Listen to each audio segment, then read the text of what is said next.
বাংলাদেশ ও পাকিস্তান আবারও ভ্রাতৃত্বের পরিচয় দিয়েছে।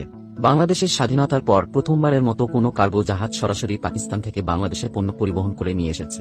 এটি মোটেও কোনো সাধারণ বিষয় নয়, কারণ ১৯৭১ সালের মহান মুক্তিযুদ্ধের ৫৩ বছর পর আজ ২০২৪ সালে প্রথমবারের মতো একটি জাহাজ পাকিস্তানের করাচি বন্দর থেকে বাংলাদেশের চট্টগ্রাম বন্দরে মালামাল পরিবহন করে নিয়ে এসেছে।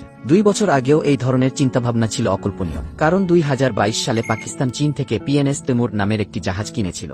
এই জাহাজটি বাংলাদেশের চট্টগ্রাম বন্দরে অল্প সময়ের জন্য নোঙর করার অনুরোধ করলে বাংলাদেশের তৎকালীন প্রধানমন্ত্রী শেখ হাসিনা অনুমতি দেননি। এরপর জাহাজটি শ্রীলঙ্কার কলম্বো বন্দরে নোঙর করে।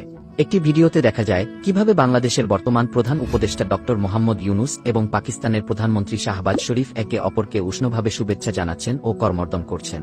বাংলাদেশ ও পাকিস্তানের এই বন্ধুত্বপূর্ণ সম্পর্ক বৈদেশিক বাণিজ্যের নতুন সম্ভাবনার হাতছানি দিচ্ছে। ভিডিওটি আপনাদের কেমন লেগেছে তা কমেন্টস বক্সে জানাতে ভুলবেন না।